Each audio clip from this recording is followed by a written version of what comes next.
Exclusive ಸುದ್ದಿ ಇದು. ಸೌಜನ್ಯ ಕೇಸ್ನಲ್ಲಿ ಮೆಗಾ ಬೆಳವಣಿಗೆ ನಡೆದಿದೆಯಾ? ಉದಯ್ ಜೈನ್ ರಾಷ್ಟ್ರಪತಿಗಳ ಮೊರೆ ಹೋಗಿದ್ ಯಾಕೆ?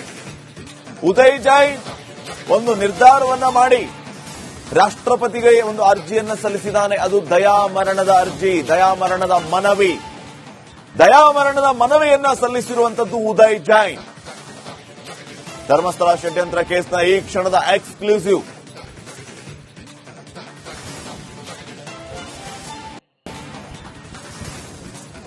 ನೋಡಿ, ಉದಯ್ ಜೈನ್ ದಯಾಮರಣಕ್ಕೆ ಮನವಿಯನ್ನ ಸಲ್ಲಿಸಿರುವಂತದ್ದು. ರಾಷ್ಟ್ರಪತಿ ದ್ರೌಪದಿ ಮುರ್ಮು ಅವರಿಗೆ ಪತ್ರ ಬರೆದಿರುವಂತದ್ದು ಉದಯ್ ಜೈನ್. ಸೌಜನ್ಯ ಅತ್ಯಾಚಾರ ಕೇಸ್ನ ಆರೋಪಿಯಾಗಿದ್ದ ಉದಯ್ ಜೈನ್ ದಯಾಮರಣಕ್ಕಾಗಿ ಪತ್ರವನ್ನ ಬರೆದಿರೋದು. ಸೌಜನ್ಯ ಕೇಸ್ನಲ್ಲಿ ಬಲವಂತವಾಗಿ ನನ್ನ ಹೆಸರು ಸೇರ್ಪಡೆಯಾಗಿದೆ. 13 ವರ್ಷಗಳಿಂದ ಸಮಾಜದಲ್ಲಿ ನಿರಂತರ ಅವಮಾನ ಆಗ್ತಾ ಇದೆ. ನಾನು ನಿರ್ದೋಷಿ ಅಂತ ಸಾಬೀತಿಗೆ ಬ್ರೇನ್ ಮ್ಯಾಪಿಂಗ್ ಕೂಡ ಆಯಿತು. ಸಿಬಿಐ, ಸಿಐಡಿ ಕೂಡ ನನ್ನನ್ನ ದೋಷ ಮುಕ್ತಗೊಳಿಸಿದೆ. ನ್ಯಾಯ ಇಲ್ಲ, ದಯಾಮರಣ, ಎರಡರಲ್ಲಿ ಒಂದು ನನಗೆ ಕೊಡಬೇಕು ಅಂತ ಉದಯ್ ಜೈನ್ ಮನವಿಯನ್ನ ಮಾಡಿಕೊಂಡಿದ್ದಾರೆ. ರಿಪಬ್ಲಿಕ್ ಕನ್ನಡ ಜೊತೆಗೆ ಉದಯ್ ಜೈನ್ ಮಾತಾಡಿರುವಂತದ್ದು, ಬನ್ನಿ ಕೇಳೋಣ. ಸೌಜನ್ಯನ ತಾಯಿ, ನಮ್ಮ ಭಾರತ ದೇಶದ ಕಾನೂನು ಆ ತರ ಇದೆ. ಹೌದು, ಇವರು ತಾಯಿಯೇ ಇದಕ್ಕೆ ಅಡ್ಡಿ ಆಗ್ಬೇಕಂತ, ಈ ಸೌಜನ್ಯ ಕೇಸ್ ಮತ್ತೊಂದಿಗೆ ಮಾಡ್ಬೇಕಂತ. ಅವರೇ ಸೌಜನ್ಯ ತಾಯಿ ಒಟ್ಟಿಗೆ ನಮ್ಮ ಈಗಿನ ಇರುವ ಇದುಂಟಲ್ಲ, ಯಾವುದು ಎಲ್ಲ ಬುರುಡೆ ಗ್ಯಾಂಗ್ ಅವರೆಲ್ಲ ಸೇರ್ಬಿಟ್ಟು ಆ ಸೌಜನ್ಯ ತಾಯಿಗೂ, ತಂದೆಗೂ, ಮಾವನಿಗೂ, ಸೌಜನ್ಯನಿಗೂ ನ್ಯಾಯ ಅವರಿಗೆ ಸಿಗದ ಹಾಗೆ ಮಾಡಿದ್ದಾರೆ. ಅವರೇ ಸೇರಿ ಎಲ್ಲ. ಯಾಕಂದ್ರೆ ಆರೋಪಿಯನ್ನು ಅವರೇ ರಕ್ಷಣೆ ಮಾಡಿ ಜಾಮೀನು ಕೊಟ್ಟು ಹೊರಗಡೆ ಬರುವ ಹಾಗೆ ಮಾಡಿದ್ದಾರೆ ಅವರು. ಈಗ ನೋಡಿ, ಈಗ ಇದು ಹೀಗೇನೆ, ಇದು ಈಗ ಸಮಸ್ಯೆ ಇದು ಮುಗಿಯುವುದು ಇಲ್ಲ. ನಮ್ಮನ್ನು ನೋಡುವ 13 ವರ್ಷದಿಂದ ನಮ್ಮನ್ನು ನೋಡೋದು ಇಷ್ಟೇ ಬೇರೆ. ನಮ್ಮ ಹೆಸರು 1 ವರ್ಷದ ನಂತರ ಇವರೆಲ್ಲ ಕೂತ್ಕೊಂಡು ಎಲ್ಲ ಮೀಟಿಂಗ್ ಮಾಡಿ ಹೇಗೆ ಅಂತ ಎಲ್ಲ ನಮ್ಮ ಹೆಸರು ಹಾಕಿದ್ರು. ನಾವು ಅವರನ್ನು ಸೌಜನ್ಯ ಅಂತ ಹುಡುಗಿಯ ನೋಡ್ಲೇ ಇಲ್ಲ ನಾವು. ಹಾಗೆ ಆದ ಕಾರಣ ಈಗ ನೋಡಿ, ಅದೆಲ್ಲ ತನಿಖೆ ಆಯ್ತು. ಆ ತನಿಖೆ 2-3 ಹಂತದಲ್ಲಾಯ್ತು. ಸಿಐಡಿ ಆಯ್ತು, ಸಿಬಿಐ ತನಿಖೆಗಳಾಯ್ತು. ಅದೆಲ್ಲವನ್ನು ಕೂಡ ಎದುರಿಸಿದ್ರಿ. ಈಗ ನೀವು ಇಷ್ಟು ಶಾಂತವಾಗಿದ್ದಂಥವ್ರು ಎಲ್ಲವನ್ನು ಕೂಡ ಅನುಸರಿಸಿಕೊಂಡು ಅಥವಾ ತನಿಖೆಯನ್ನ ಕಾನೂನಾತ್ಮಕವಾಗಿ ಎದುರಿಸಿದಂಥವ್ರು ಈಗ ದಯಾಮರಣ ಕೋರ್ತಾ ಇರೋದು ಯಾಕೆ? ಸುಪ್ರೀಂ ಕೋರ್ಟ್ಗೆ ಹೋಗ್ತಾರೆ ಅನ್ನೋ ಕಾರಣಕ್ಕ ಅಥವಾ ಯಾವ ಕಾರಣಕ್ಕೆ ಅಂತ? ಅಲ್ಲ, ಈಗ ನೋಡಿ, ಈಗ ನಮಗೇನಂದ್ರೆ ನಮಗೆ ಒಂದನ್ನ ಸೌಜನ್ಯನಿಗೆ ನ್ಯಾಯ ಬೇಕು. ಅದು ಹೇಗೆ ಅಂದ್ರೆ, ಈಗ ಇವರು ಸಿಐಡಿ, ಸಿಬಿಐ ಅವರು ತನಿಖೆ, ಲೋಕಲ್ ಪೊಲೀಸ್ ಅವರು ತನಿಖೆ ಮಾಡಿ ಆರೋಪಿ ಸಂತೋಷರಾವಂತ ಆರೋಪಿ ಅಂತ ಅವರು ಕೋರ್ಟ್ಗೆ ಇದು ಮಾಡಿದ್ದಾರೆ. ಮತ್ತೆ ಈಗ ಸಿಬಿಐ ಕೋರ್ಟ್ನವರು ಎಲ್ಲ ನಮ್ದೆಲ್ಲ ತನಿಖೆ ಎಲ್ಲ ಮಾಡಿದ ನಂತರವೂ ನಮ್ಮ ಮೇಲೆ ಇದಿಲ್ಲ, ಈ ಸೌಜನ್ಯಕ್ಕೆ ನಮ್ಮ ಮೇಲೆ ಎಬ್ಬರಿಲ್ಲ, ನಮ್ಮನ್ನು ಅವರು ಬಿಟ್ಬಿಟ್ಟಿದ್ದಾರೆ. ಆದ ನಂತರ ಅದೇ ಇನ್ನೊಂದು ಜಡ್ಜ್ ಅನ್ನು ಇವರು ಬರೋರೆಕ್ಕ ಇದು ಸೌಜನ್ಯನ ಮಾವನೇ ಹೇಳಿದ ಮಾತು, ಗೌಡ ಒಬ್ಬರು ಹೇಳಿದ ಮಾತು ಒಂದು ಟಿವಿಯಲ್ಲಿ ನಮ್ಗೆ ನೋಡಿ, ಕಂಪ್ಲೇಂಟ್ ಕೊಟ್ಟವರೇ 1.5 ಕೋಟಿ ರೂಪಾಯಿ ಅವ್ರು ಹೇಳಿದ್ದಾರೆ. 1.5 ಕೋಟಿ ನಮ್ಗೆ ಖರ್ಚು ಮಾಡ್ತಾರೆ ಅಂತ ಅದು ಸಹ ಹೇಳಿದ್ದಾರೆ. ನಮ್ಗೆ ಬಿಪಿ ಗವರ್ಮೆಂಟ್ ವಕೀಲರಿಗೆಲ್ಲ ಕೊಡ್ಲಿಕ್ಕಿತ್ತು, ಅದೆಲ್ಲ ಹೇಳಿದ್ರು. ಮತ್ತೆ ಇವರು ಮಹೇಶ್ ತಿಮ್ಮಾರೆಡ್ಡಿ ಅವರೇ ಒಂದು ಟಿವಿ ಮಧ್ಯೆ ಹೇಳಿದ್ದಾರೆ, ನಮ್ಗೆ BS ರೇಖಾ ಅವರು ಜಡ್ಜ್ ಎಲ್ಲ ಇದು ಮಾಡಿ ಹೇಳಿದ್ದಾರೆ, ಸಹಾಯ ಮಾಡಿದ್ದಾರೆ ಅಂತ. ಇವರೇ ಆರೋಪಿಯನ್ನು ಹೊರಗಡೆ ಬರುವ ಹಾಗೆ ಮಾಡಿದ್ದಾರೆ. ನೋಡಿ, ಈಗ ನಮ್ಮ ಬೇಡಿಕೆ ಏನಂದ್ರೆ, ನಮಗೆ ಒಂದ ಸೌಜನ್ಯಗೆ ನ್ಯಾಯ ಬೇಕು. ಅದು ಹೇಗೆ ನ್ಯಾಯ ಅಂದ್ರೆ, ಈಗ ಇದೊಂದು ತನಿಖೆ ಬೇಕಾದ್ರೆ ಕೋರ್ಟಲ್ಲಿ ಇದು ಮಾಡಬೇಕು, ರೀಟ್ರಯಲ್ ಮಾಡಬೇಕು. ಯಾಕಂದ್ರೆ ಇವರು ಎಲ್ಲ ತನಿಖೆ ಎಲ್ಲ ಮಾಡಿದ್ದಾರೆ. ತನಿಖೆಯನ್ನು ಗವರ್ಮೆಂಟ್ ವಕೀಲರು ಇವರಿಗೆ ಮಾಹಿತಿ ಆಗಬೇಕು ಅನ್ನೋದಾದ್ರೆ ನೀವು ಕೂಡ ಮತ್ತೆ ಮರು ವಿಚಾರಣೆಯನ್ನು ಎದುರಿಸಬೇಕಾಗತ್ತೆ. ಅಲ್ಲ, ಹೌದು, ನಾವು ಅದಕ್ಕೂ ರೆಡಿ ಇದ್ದೇವೆ. ಈಗ ಈ ಕೋರ್ಟ್ ಅಲ್ಲಿ ಮುಂಚೆ ಏನಾಗಿದೆ, ಕೋರ್ಟ್ ಅಲ್ಲಿ ಎಲ್ಲ ಇವರಿಗೆ ಜಡ್ಜಿಗೆ ಮಾಹಿತಿ ಯಾವುದು ಮಾಹಿತಿಯನ್ನು ಕೊಡ್ಲಿಲ್ಲ ಇವರು. ಮತ್ತೆ ಇವರು ಸಂತೋಷ್ ರಾವ್ ಇದಕ್ಕೆ ಒಪ್ಪುದಿಲ್ಲ. ಮ್ಯಾಪಿಂಗ್ ಇವರೇ ಕೈಯಿಂದ ಬಸ್ಬಿಟ್ಟು ಹಾಗೆ ಮಾಡಿದ್ದಾರೆ ಒಪ್ಪದಾಗೆ. ಈಗ ನೋಡಿ, ಒಂದು ವೇಳೆ ಈಗ ಈ ಸೌಜನ್ಯ ತಂದೆ ಹೇಗೆ ತಿಳಿಯುವುದು, ಹಾಗೇನೆ ತಾಯಿನೂ ತಿಳಿಯುವುದು, ಅಥವಾ ಅವರಿಗೆ ಏನಾದ್ರು ಅವ್ರು ತಪ್ಪು ಮಾಡಿದಂತ ಅವರಿಗೆ ಏನಾದ್ರು ಮನಸ್ಸಲ್ಲಿ ಬಂದು ಏನಾದ್ರು ಆತ್ಮಹತ್ಯೆ ಮಾಡ್ಕೊಂಡ್ರೆ, ಅಥವಾ ಈ ನಮ್ಮ ಗ್ಯಾಂಗ್ನವರು, ಗೂಢ ಗ್ಯಾಂಗ್ನವರು ಅವರನ್ನು ಕೊಂದು ಬಿಟ್ರೆ, ನಮ್ಮ ಸಮಸ್ಯೆ ಹಾಗೇನೆ ಇರ್ತದೆ. ನಾನು ಸತ್ರು ಸಹ ನನ್ನ ಅಪವಾದ ಹಾಗೇನಿರುತ್ತೆ. ಹಾಗೇನೆ ಸೌಜನ್ಯನ ತಾಯಿ, ನಮ್ಮ ಈ ಭಾರತ ದೇಶದ ಕಾನೂನು ಆ ತರ ಇದೆ.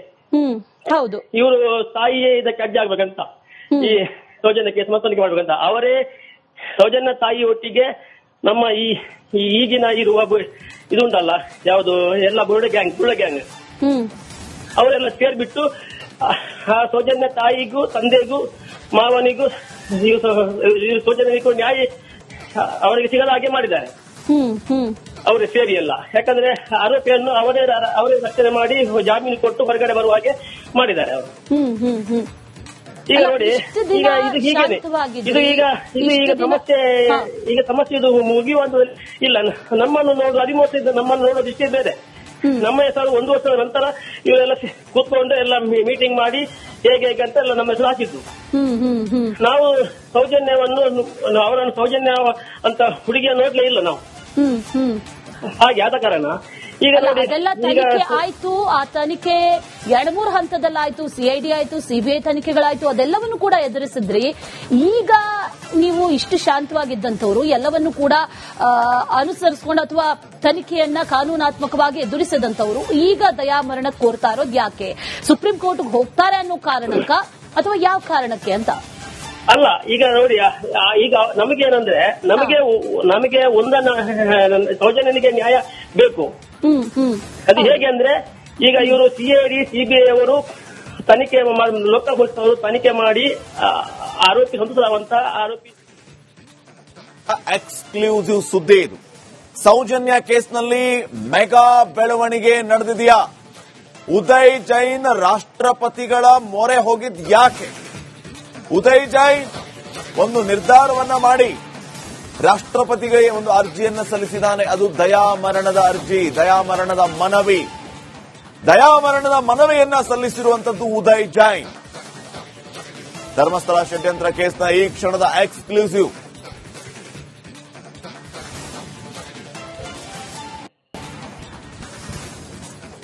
ನೋಡಿ, ಉದಯ್ ಜೈನ್ ದಯಾಮರಣಕ್ಕೆ ಮನವಿಯನ್ನ ಸಲ್ಲಿಸಿರುವಂತದ್ದು. ರಾಷ್ಟ್ರಪತಿ ದ್ರೌಪದಿ ಮುರ್ಮು ಅವರಿಗೆ ಪತ್ರ ಬರೆದಿರುವಂತದ್ದು ಉದಯ್ ಜೈನ್. ಸೌಜನ್ಯ ಅತ್ಯಾಚಾರ ಕೇಸ್ನ ಆರೋಪಿಯಾಗಿದ್ದ ಉದಯ್ ಜೈನ್ ದಯಾಮರಣಕ್ಕಾಗಿ ಪತ್ರವನ್ನ ಬರೆದಿರೋದು. ಸೌಜನ್ಯ ಕೇಸ್ನಲ್ಲಿ ಬಲವಂತವಾಗಿ ನನ್ನ ಹೆಸರು ಸೇರ್ಪಡೆಯಾಗಿದೆ. 13 ವರ್ಷಗಳಿಂದ ಸಮಾಜದಲ್ಲಿ ನಿರಂತರ ಅವಮಾನ ಆಗ್ತಾ ಇದೆ. ನಾನು ನಿರ್ದೋಷಿ ಅಂತ ಸಾಬೀತಿಗೆ ಬ್ರೇನ್ ಮ್ಯಾಪಿಂಗ್ ಕೂಡ ಆಯಿತು. ಸಿಬಿಐ ಸಿಐಡಿ ಕೂಡ ನನ್ನನ್ನ ದೋಷ ಮುಕ್ತಗೊಳಿಸಿದೆ. ನ್ಯಾಯ ಇಲ್ಲ, ದಯಾಮರಣ, ಎರಡರಲ್ಲಿ ಒಂದು ನನಗೆ ಕೊಡಬೇಕು ಅಂತ ಉದಯ್ ಜೈನ್ ಮನವಿಯನ್ನ ಮಾಡಿಕೊಂಡಿದ್ದಾರೆ. ರಿಪಬ್ಲಿಕ್ ಕನ್ನಡ ಜೊತೆಗೆ ಉದಯ್ ಜೈನ್ ಮಾತಾಡಿರುವಂತದ್ದು, ಬನ್ನಿ ಕೇಳೋಣ. ಸೌಜನ್ಯನ ತಾಯಿ, ನಮ್ಮ ಈ ಭಾರತ ದೇಶದ ಕಾನೂನು ಆ ತರ ಇದೆ. ಹೌದು, ಇವರು ತಾಯಿಯೇ ಇದಕ್ಕೆ ಅಡ್ಡಿ ಆಗ್ಬೇಕಂತ, ಈ ಸೌಜನ್ಯ ಕೇಸ್ ಮತ್ತೊಂದಿಗೆ ಮಾಡ್ಬೇಕಂತ. ಅವರೇ ಸೌಜನ್ಯ ತಾಯಿ ಒಟ್ಟಿಗೆ ನಮ್ಮ ಈಗಿನ ಇರುವ ಇದುಂಟಲ್ಲ, ಯಾವುದು ಎಲ್ಲ ಬುರುಡ ಗ್ಯಾಂಗ್ ಅವರೆಲ್ಲ ಸೇರ್ಬಿಟ್ಟು ಆ ಸೌಜನ್ಯ ತಾಯಿಗೂ, ತಂದೆಗೂ, ಮಾವನಿಗೂ, ಸೌಜನ್ಯನಿಗೂ ನ್ಯಾಯ ಅವರಿಗೆ ಸಿಗದ ಹಾಗೆ ಮಾಡಿದ್ದಾರೆ. ಅವರೇ ಸೇರಿ ಎಲ್ಲ. ಯಾಕಂದ್ರೆ ಆರೋಪಿಯನ್ನು ಅವರೇ ರಕ್ಷಣೆ ಮಾಡಿ ಜಾಮೀನು ಕೊಟ್ಟು ಹೊರಗಡೆ ಬರುವ ಹಾಗೆ ಮಾಡಿದ್ದಾರೆ ಅವರು. ಈಗ ನೋಡಿ, ಈಗ ಇದು ಹೀಗೇನೆ, ಈಗ ಸಮಸ್ಯೆ ಇದು ಮುಗಿಯುವುದು ಇಲ್ಲ. ನಮ್ಮನ್ನು ನೋಡುದು 13 ವರ್ಷ ನಮ್ಮನ್ನು ನೋಡೋದು ಇಷ್ಟೇ ಬೇರೆ. ನಮ್ಮ ಹೆಸರು 1 ವರ್ಷದ ನಂತರ ಇವರೆಲ್ಲ ಕೂತ್ಕೊಂಡು ಎಲ್ಲ ಮೀಟಿಂಗ್ ಮಾಡಿ ಹೇಗೆ ಅಂತ ಎಲ್ಲ ನಮ್ಮ ಹೆಸರು ಹಾಕಿದ್ದು. ನಾವು ಅವರನ್ನು ಸೌಜನ್ಯ ಅಂತ ಹುಡುಗಿಯ ನೋಡ್ಲೇ ಇಲ್ಲ ನಾವು.